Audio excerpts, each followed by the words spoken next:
Pemirsa, jelang penertiban alat peraga kampanye, Bawaslu Muara Enim melakukan rapat koordinasi dengan sejumlah stakeholder di Balai Agung Serasan Sekundang.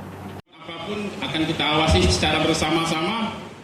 Jelang persiapan penertiban alat peraga kampanye, Bawaslu Kabupaten Muara Enim melakukan rapat koordinasi pelaksanaan penertiban bersama stakeholder terkait di Balai Agung Serasan Sekundang. Dalam rapat koordinasi ini, Ketua Bawaslu Muara Enim, Zainuddin, menyampaikan akan segera melakukan penertiban alat peraga kampanye bagi partai politik agar mereka memahami bentuk pelanggaran yang terjadi di lapangan. Hal ini penting agar saat pelaksanaan penertiban tidak terjadi kesalahpahaman dan gesekan di tengah masyarakat karena penertiban dilakukan bersama pihak KPU, Kesbangpol, Satpol PP, dan TNI Polri. Maka APK dan APS yang ditertibkan bukan hanya yang menyalahi aturan kampanye, tetapi juga menyalahi aturan daerah.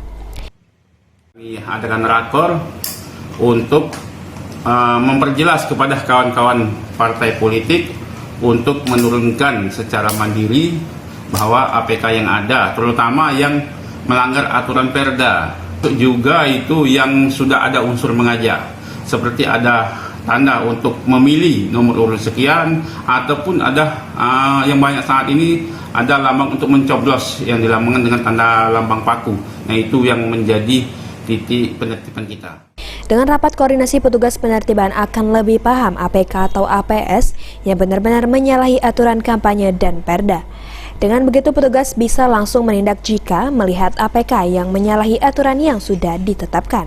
Mardiansyah, PAL TV.